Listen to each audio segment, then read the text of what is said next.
नमस्कार दोस्तों, एक बार फिर से मैं आप सभी लोगों तक जुड़ चुका हूँ एक और महत्वपूर्ण सेशन लेके।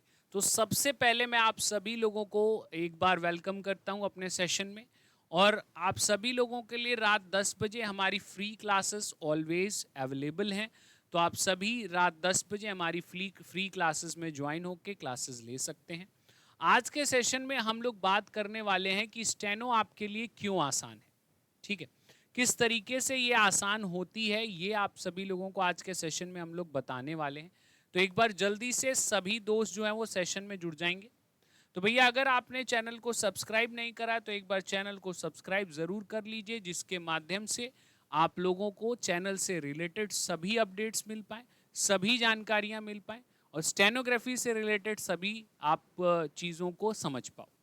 बाकी आज के सेशन में आपको जो समझना है वो ये समझना है कि आखिर क्यों आसान है स्टेनो। ठीक है, क्यों आसान है स्टेनो। तो आप सभी लोगों को मैं ये बता दूं कि स्टेनो इसलिए आसान है क्योंकि जैसा कि आप सभी लोग जब नॉर्मल वैकेंसीज की तैयारी करते हो, नॉर्मल भर्ती की तैयारी करते हो, तो वहाँ पे आप लोगों के सामने, वहाँ पे आप सभी लोगों के लिए जो बेसिक क्राइटेरियाज होते हैं वो काफ़ी टफ होते हैं। जैसे अगर हम सीजीएल के एग्ज़ाम की बात करें तो यहाँ पे आप सभी लोगों को एक बार CBT 1 देना पड़ता है, फिर CBT 2 देना पड़ता है, फिर इसके बाद आप सभी लोगों का जो है टाइपिंग टेस्ट आप लोगों को देना पड़ता है, फिर आप लोगों को इंटरव्यू देना पड़ता है। ठीक है, इसमें आपका जो है इंटरव्यू के बाद डिस्क्रिप्टिव का भी पेपर होता है। ठीक है, तो इस तरीके से बहुत काफ़ी लेंदी प्रोसेस होता है।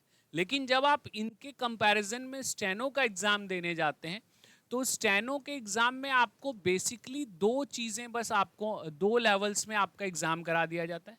पहला आप सभी लोगों का CBT 1 आता है और CBT 1 में आपको और आसान होता है क्योंकि यहाँ पे इंग्लिश, रीजनिंग, GS ये 3 सब्जेक्ट आते हैं।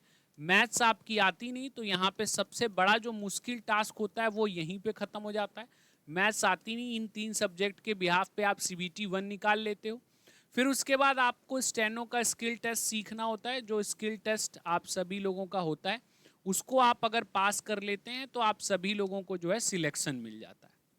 तो भाई अगर यहाँ पे एक नौकरी की बात करें जहाँ पे आसान से 2 लेवल में आप लोगों को नौकरी मिल रही है और वो भी सिर्फ 10+2 लेवल के बाद, 12वीं के बाद, और यहाँ पे आप लोगों को पहले ग्रेजुएट होना पड़ता है, फिर उसके बाद आप इस फॉर्म को भर सकते हो और देन आफ्टर दैट आप सभी लोग सिलेक्शन ले सकते हो। और अगर हम पे स्केल की बात करें तो आप सभी लोगों को लगभग सिमिलर पे स्केल यहाँ पे देखने को मिलेगा। जो आप सभी लोगों को SSC स्टेनोग्राफर ग्रेड C की जॉब मिलती है वो सिमिलर टू आपका जो है CGL यानी इनकम टैक्स इंस्पेक्टर के बराबर की जॉब होती है। तो भाई आप सभी लोगों को अब ये देखना है कि कहाँ पे आपकी चीज़ें आसान हो रही हैं, कहाँ पे आप अपने जॉब को जल्दी कन्वर्ट कर पा रहे हो। तो जहाँ पे आपको आसान हो रही हैं चीज़ें, जहाँ पे आपका कन्वर्जन रेशियो ज़्यादा अच्छा है, वहाँ पे आप जाओगे तो आपको लिए ज़्यादा बेटरमेंट होगा, ज़्यादा बेहतर होगा और ज़्यादा आसानी से अपनी चीज़ों को आप कन्वर्ट कर पाओगे। तो इस सेशन के माध्यम से आप सभी लोगों को ये कंक्लूड करना था कि भाई भले आप नेक्स्ट लेवल पे ग्रेजुएट होने के बाद आगे की तैयारी करें, बट 10+2 जब आप पास हो जाते हैं देन आफ्टर दैट आप स्टेनो की तैयारी जरूर करें, क्योंकि यहाँ पे आप लोगों के पास एक बहुत अच्छी अपॉर्चुनिटी है बहुत आसानी से गवर्नमेंट जॉब पा जाने की। तो आप सभी लोगों के लिए बहुत आसान होगी स्टेनो।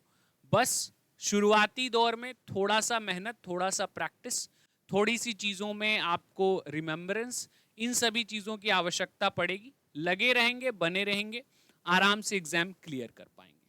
तो भाई आशा करता हूँ आप सभी लोगों को ये सेशन समझ में आया होगा। सेशन समझ में आया तो आप सभी लोग लाइक और शेयर ज़रूर करेंगे। साथ ही साथ कमेंट करके आप अपना व्यू बताएंगे कि भाई CGL आसान है या स्टेनो आसान है। बाकी चैनल को सब्सक्राइब कर दीजिएगा ताकि रेगुलर लाइव अपडेट्स आपको मिलती रहें। बहुत बहुत धन्यवाद। जय हिंद।